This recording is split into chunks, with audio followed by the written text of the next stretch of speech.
waxaa soo baxay war culus oo ku aadan in Israa'iil diyaarinayso duulaan kaligeed ay ku qaado Iiraan haddii Trump uu ka gaabsado dagaalka Mareykanku inuu sii wado. taliyaha ciidamada Iiraan ee qaybta caasimadda oo dhankiisa si cad u sheegay in Mareykanka iyo Israa'iil ay ku guuldaraysteen dagaalkii ay ku qaadeen dalkiisa. waaxda gaashaandhigga Mareykanka ee Pentagonka oo shirkadaha hubka ka dalbatay inay kordhiyaan wax soo saarkooda. tani waxay ku soo aadaysaa iyadoo la sheegay in uu sii dhamaanayo qaybaha kala duwan ee hubka ee Mareykanku u adeegsanayay dagaalka Iiraan. wasiirka arrimaha dibadda Turkiga oo daboolka ka qaaday in dalal kale ay ku biiri doonaan isbahaysiga dhawaan ay dhisteen dalkiisa Sacuudiga iyo Pakistan. Israa'iil oo ka baaran degaysa in ciidankeeda ay kala baxdo qaybo ka mid ah marinka Gaza iyadoo lagu bedelayo ciidamo caalami ah. dhammaan wararkan iyo qodobo kale oo faahfaahsan iyo wixii warah ee degdeg ah ee soo kordha intaynu hawada ku jirno ayaan idinkugu soo gudbinaynaa barnaamijka xulashada wararka. adeegga maamuus ee shirkadda Hormuud waa xirmooyin adiga ku gaar ah oo ka kooban internet kaliya, ku hadal kaliya ama internet iyo ku hadal wada jira. naftaada ku maamuus xirmooyinka adeegga maamuus oo kaga shubo hadda xidig 212 afargees. ma doonaysaa barashada quraanka kariimka iyo culumta diiniga? fursadda waxaa ka helaysaa akaademiyada waxbarashada diiniga ah ee Diini Academy. akademiyadu waxay ka kooban tahay 3 qaybood oo kala ah: qaybta barashada higaada, carabiga, akhris iyo qoraalba muddo kooban; qaybta quraanka kariimka maca tajwiid; qaybta culumta shareecada sida xadiiska, siirada, fiqiga, luqadda carabiga iyo qaybaha kale ee diinta oo hab online ah lagu baranayo. dugsigu waxa uu qaadanayaa arday cusub, carruur iyo dad waaweynba, waxaana uu furan yahay 24 saac 7 maalmoodba. wixii faahfaahin intaa dheer kala xiriir nambarada shaashada kaaga muuqda ama booqo website-ka dini-academy.com. ballanteenu waa Diini Academy.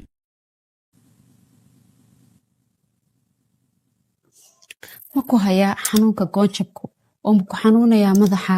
sidoo kale margiyada xanuun ma ka dareemaysaa? saliidan janaat magaran oil waxay kaa daweynaysaa dhibaatooyinka xanuunka ee aad kaniinka badan u isticmaali lahayd. waxaad ku shubaysaa gacmahaaga, waxaadna marinaysaa madaxaaga iyo margiyadaada. waad ka helaysaa Afrika, Aasiya iyo Ameerika si guud. sidoo kale waxaad ka helaysaa dukaamadeena ku yaala magaalooyinka Nairobi, Garowe, Hargeysa iyo Muqdisho. sidoo kalena waxaad ka dalban kartaa online-ka Amazon. wixii dheeraad oo faahfaahin waxaad ka helaysaa nambarada iyo ciwaanada hooska. soo dhawaada mar kale daawadayaal, si aad ula socoto oo hesho wararkan, barnaamijyada iyo macluumaadka aynu soo gudbinayno. haddii aad ku cusub tahay baraheena bulshada ama horay aadan ugu xirnayn, hadda ku soo biir oo aadna ku mahadsantihiin daawashada barnaamijka. saaka waxaynu ku bilaabaynaa magaalada Ankara. wasiirka arrimaha dibadda ee dalka Turkiga Hakan Fidan ayaa carabka ku adkeeyay in heshiiska difaaca wadajirka ee ay kala saxiixdeen Turkiga, Sacuudi Carabiya iyo Pakistan la ballaarin doono, isla markaasna dalal kale ay ku soo biiri doonaan. Fidan ayaa sheegay in Masar ay ka mid noqon karto wadamada ku biiraya heshiiska Maka ee difaaca wadajirka ah marka la xalliyo qaar ka mid ah arrimo farsamo oo weli taagan. wuxuu sheegay in aragtida madaxweynaha Turkiga Recep Tayyip Erdogan aysan ku koobnayn 3 wadan ee hadda heshiiska qaybta ka ah, balse ay tahay in la ballaariyo oo lagu soo daro wadamo kale haddii loo baahdo. Hakan Fidan ayaa sidoo kale waxa uu farta ku fiiqay in heshiisku aanu qeexayn cadow ama qatar gaar ah, isla markaasna uusan beegsanayn Iiraan ama wadan kale haddii aysan weerar ku qaadin wadamada xubnaha ka ah isbahaysigan. wuxuu sheegay in heshiiska uu tilmaamay in uu yahay mid muujinaya in xasilooni lagu soo dabaali karo gobolka bariga dhexe. Fidan ayaa sidoo kale waxa uu tilmaamay in heshiisku farsamo ahaan uu la mid yahay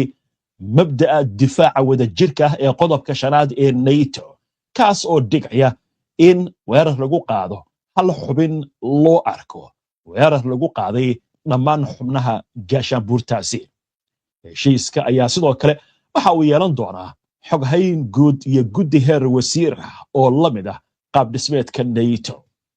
dhaxal sugaha boqortooyada Sacuudiga Maxamed bin Salman, madaxweynaha Turkiga Recep Tayyip Erdogan iyo ra'iisul wasaaraha Pakistan Shahbaz Sharif ayaa jimcihii qalinka ku duugay heshiiska iskaashiga difaaca ee Makka. وهاجاج wararkaasna intaas aynu kaga gudubno markan bal aynu xaggaas iyo Tel Aviv u leexano iyadoo ay soo baxayaan warar waaweyn oo la xiriira in Israa'iil ay damacsan tahay qaybo ka mid ah marinka Gaza ciidankeeda inay kala baxdo. hay-adaha ammaanka Israa'iil ayaa ka fiirsanaya qorshe ciidamada Israa'iil qayb ahaan ay uga baxayaan deegaano ka tirsan jiida Gaza iyadoo lagu bedeli doono ciidamo caalami ah oo ka kooban dalal kala duwan sida ay warbaahinta Israa'iil tabinayso. saraakiisha ammaanka Israa'iil ayaa maalmihii la soo dhaafay waxay ka wada hadlayeen suurtagalnimada qorshahan kaas oo qayb ka ah dadaalada lagu doonayo in lagu dhaqangeliyo qorshaha waxa loogu yeero xabad joojinta sida uu tabiyey telefishinka Kanal 12 ee Israa'iil laga leeyahay. wararka ayaa waxay kaloo intaa ku darayaan in tallaabooyin hore dhac ah la bilaabay oo lagu dhisayo waxa loogu yeero ciidanka caalamiga ah ee xasilinta kaas oo lagu sheegay qorshaha rasaas joojinta ee Gaza. Israa'iil ayaa sidoo kale waxa lagu soo waramayaa in ay aqbashay in ciidamada caalamiga ah ay galaan qaybo ka mid ah marinka Gaza inkastoo weli aan la shaacin wadamada ciidamadooda ka qayb qaadan doonaan howlgalkaasi. laakiin Israa'iil waxay ku adkaysanaysaa sida hadalka u dhigtay ciidamo saaxiib la in hawshan ay tahay inay la wareegaan. warbixintu ma aysan caddayn deegaanada ciidamada Israa'iil ay ka bixi doonaan iyo goobaha kale ee la geyn doono ciidamada caalamiga ah ee xasilinta. sidoo kale ma jirto ilaa iyo hadda jadwal cad oo lagu fulinayo qorshahan ama tirada ciidamada caalamiga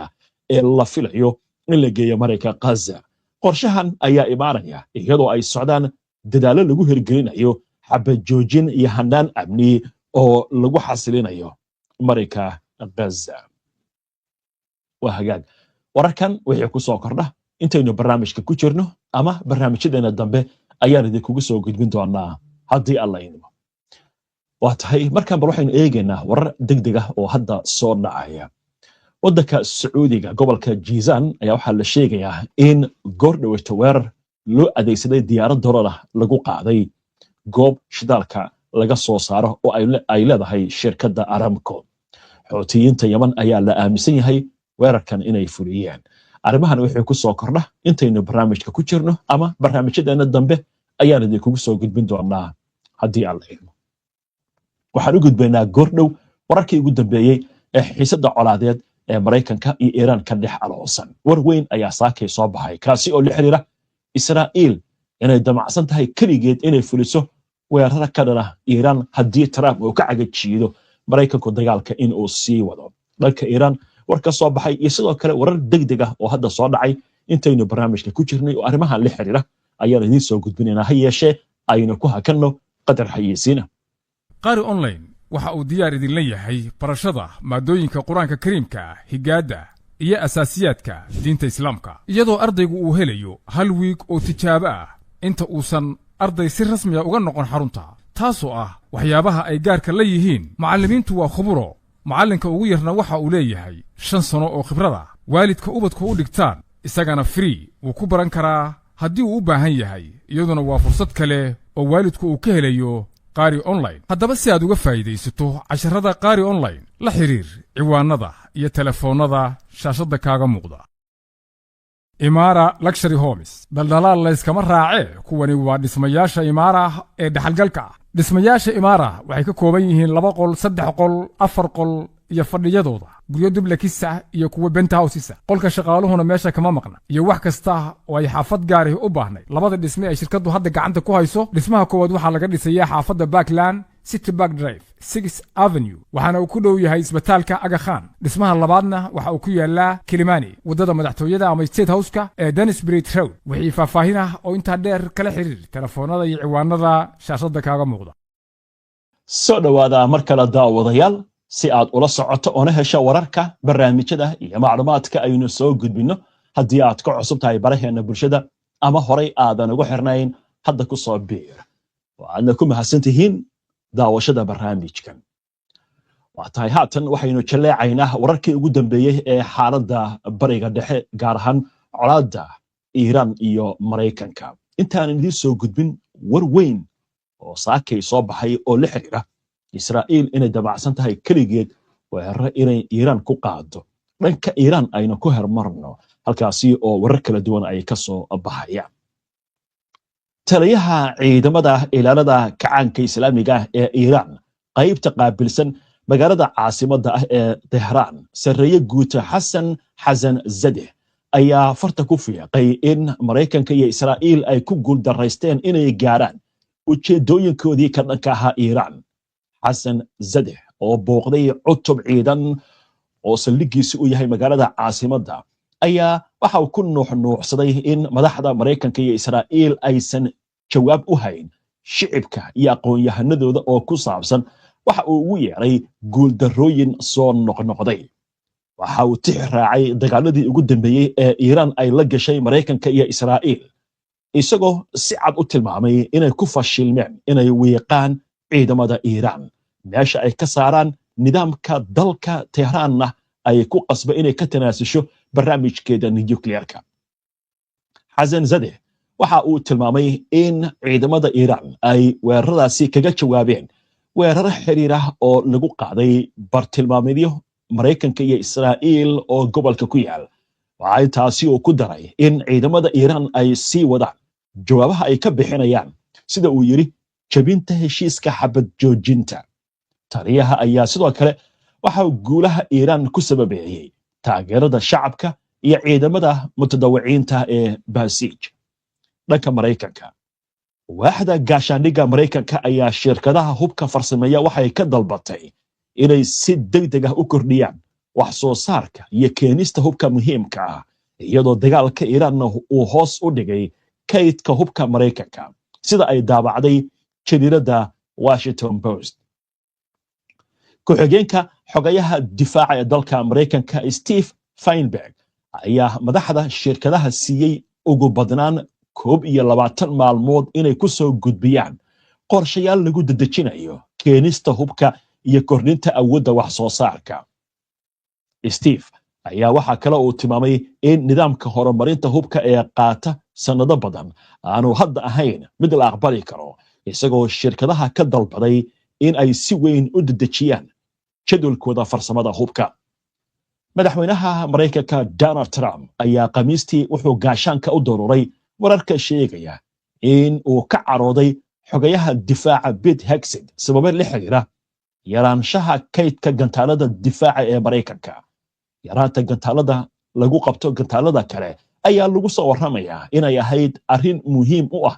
Trump iyo taliyaashiisa ayna kaga wada hadleen wadahadallo kala duwan oo ay yeesheen waxaana la sheegayaa sidoo kale in la aaminsan yahay arrintan inay la xiriirto hakinta qorshe lagu ballaarin lahaa ololaha militari ee ka dhanka ah